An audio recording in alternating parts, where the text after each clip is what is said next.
Okay, and since we saw a little bit of translation with Immersive Reader, I'm going to go ahead and now turn it over to Victor Soria for Microsoft Translator, which is even more in depth. So Victor, whenever you're ready, feel free to share your screen and take it away. Oh, thank you. Let's see if I remember how to do this. Okay, can you see that? Yep, it says conversation code. Yeah, it might help if I go to the beginning. All right, yep, you're good. So one of the features that I did want to share just really quickly, tangential, is this little caret down here in the bottom left-hand corner, and you're in a Google presentation mode, you can actually toggle on closed captions. So now it will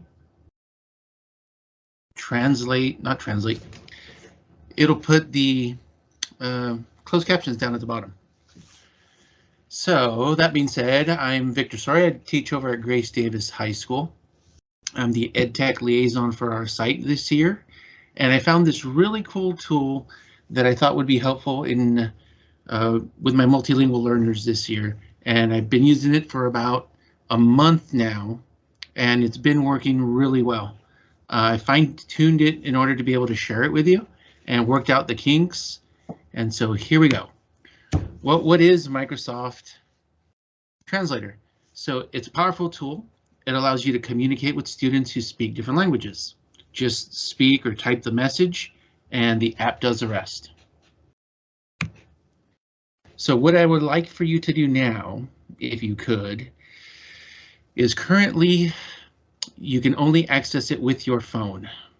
So you're going to need to download this app. So on the left-hand side, you have the Android. On the right-hand side, iPhone or iOS. So I'll take a minute. You can use that code with your phone if you could download the Microsoft Translator app.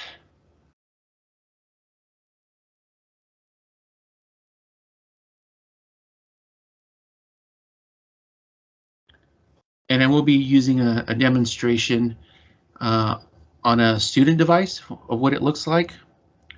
But for teachers, you do need to have the app loaded up on your phone.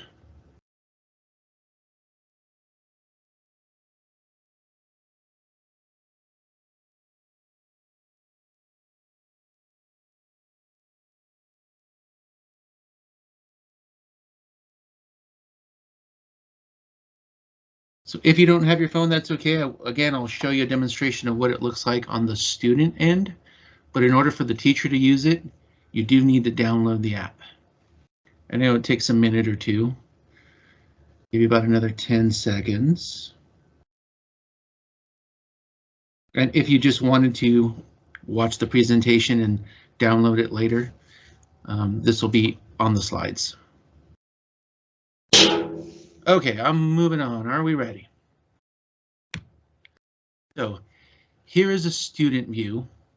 Okay, if you have downloaded the app onto your phone, you can follow along to see what the student view would look like, and then I'll give you a live demonstration.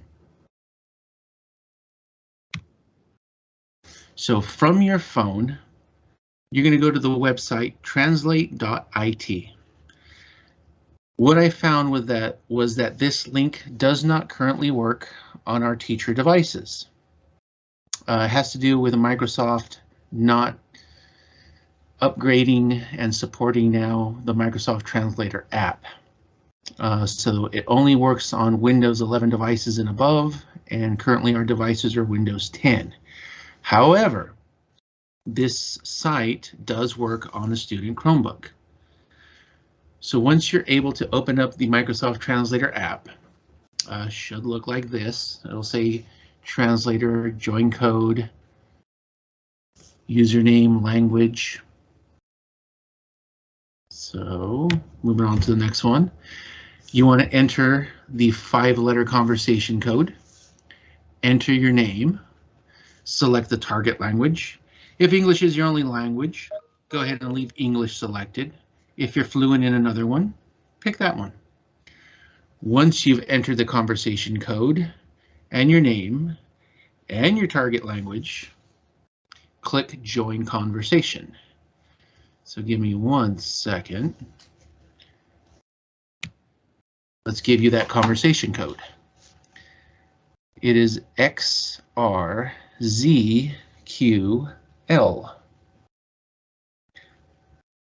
So I can see that 3 people have already joined my conversation on my app.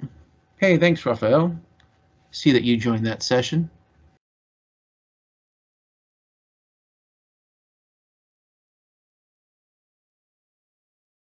I'm gonna leave that up there for another second.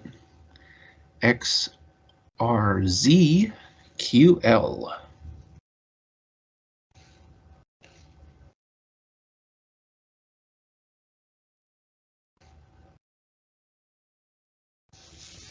Okay, let's move on. So as the teacher view, this is what I would see on my device. I would open the Translator app, choose the language I want to translate between. For this instance example, I would use English, and then I just start speaking into the app. So when you're ready, you click on the conversation bubbles. It will flip it over, and now you'll see the conversation tab. You'll see conversations that you've already started. You can look at transcripts because it does save your conversations onto your phone. And then you're going to hit start. So you don't want to do that now. You did want to use the join or join code. Again, XRZQL. I'm just showing you the teacher side of it first. Then you'll see at the top the 5-letter code. It's the one that you're going to share with students. However, if the student has the Microsoft Translator app on their phone, you can share an invite code. The student can scan the code like it's over here on the right-hand side, and they can have the Microsoft Translator app on their phone if you wanted to have a one-on-one discussion with that student, and it saves the transcripts. But for this example, we want to see the student device. So once the students have entered the code, you'll see the participants over in the top right-hand corner of the number of participants that are in the conversation. You want to make sure that you remember to turn on your microphone and then enable and disable the presentation mode. If you have it disabled, any of the participants can now join the conversation, and maybe you just want to give instructions and directions. So I'm going to enable my presentation mode. So now all the other participants are muted. I'm going to turn on my microphone. And once you're done, so you should be able to see, I'm sorry, XRZQL. So I am student, it's in Spanish, I'm going to join that conversation. So now this is what the student would see. I'm giving my presentation, I'm doing my lecture, I'm giving instructions for the students, and it translates it live. And it does a pretty amazing job at it. I was really surprised. So let's see if I can do this really quickly. So I went to the store, I went to Target, went and bought eggs and milk and orange juice, and then I bought some more milk, then I drank the milk, then I went back and I got some water, then I went to Target, then I went back to Walmart, I bought some cat food, I bought some dog food, saw a cat, saw a dog, saw a cat climb a tree, then climbed down, then chased the dog chased the cat, then I went to my car, I got out of my car, I saw the sky was blue, it was raining, then it was foggy, then it was raining again, then I got in my car, I got out my car, drove over to Target again, drove over to a different Target. So you'll see that it does a pretty darn good job of catching the translation in real time. Now, no way would you ever speak that quickly for your students, but it does an amazing job. So what I do like about this feature is that when it's done, and I want to end this conversation, so now I've done giving my lecture, I'm done giving instructions, maybe it was, hey, here's how to go to Schoology, here's what you're going to do for the day, here are the instructions, here's how to submit the assignment. You can end the conversation. Are you sure you want to exit? Yes. And when I exit, it says the host canceled the meeting, and it allows you to download the transcript. So now a student, if I download it, I can show you what that looks like, has a record of the translation. So it tells me who was in the conversation. Let's see if I can make this a little larger. And now it says every time I spoke, I'm getting my presentation, I'm doing my lecture, and then the translation to the target language. So now it has a record of the things that I said in English, and it has a record of what was the translated version of that. And students can now download this, put it into a their Google Drive. So I have my students create a Google folder for that particular period, and this is where they first download the document and then upload it to their Google Drive, and I have them do it by date.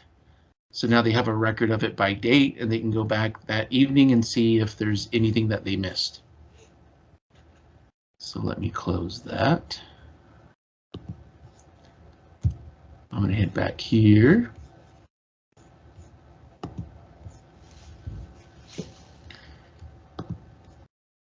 Again, turn on the captions. Okay, so once you're done, you can exit conversations. As I explained, they have a copy of it. They can delete them at any time if they don't need it, but they can also save it to their Google Drive. So here are just some quick tips and other things to consider. You should have a conversation with your students and explain that everything you will say is now recorded for posterity for good or bad. And that's actually a good tip to remind myself as well.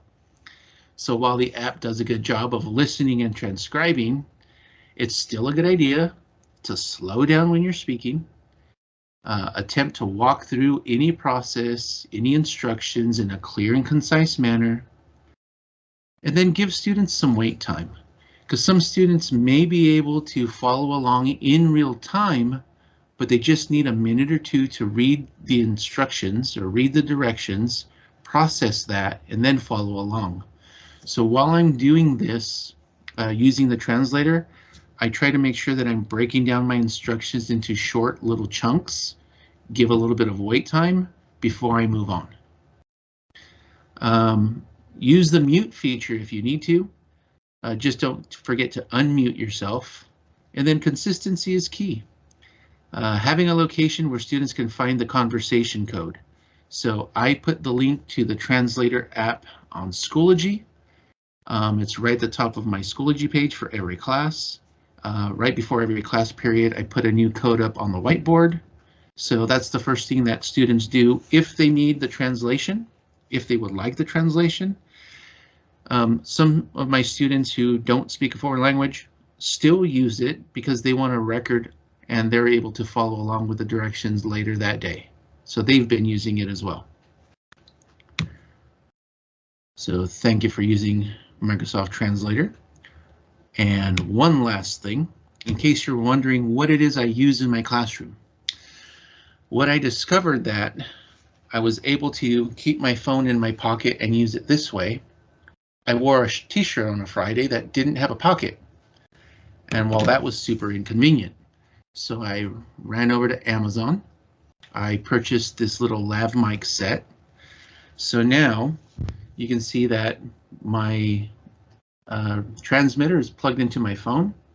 My phone now sits at a charger on my desk, and I have a little lav mic that I use. So this is the mic that I use in my classroom. It comes with two, so if one were to die, I can instantly pick up the second microphone and keep going. It cost me about $25. I can't endorse it 100% because I don't know how long it's going to last. But mine was $25, and so far, what I liked best about it, it was truly plug and play. There was nothing to download. There was no settings to go on my phone. I literally plugged the thing in, started talking into the microphone, and it has worked perfectly.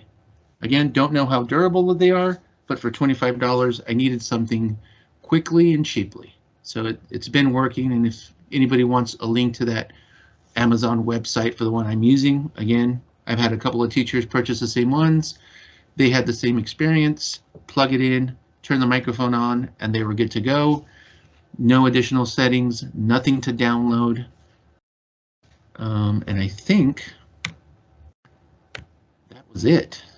Does anyone have any questions? And I can tell you that students have really embraced it. Again, even students who don't speak a foreign language have really benefited from it, and they've told me how much they enjoy it. So I use it every day now. Thank you. Perfect. Thank you for sharing, Victor. I think that was really cool. It's amazing to me how far technology has come, that it can not only interpret what we're saying, but also translate it in such lightning quick speed. Like we're living in the future.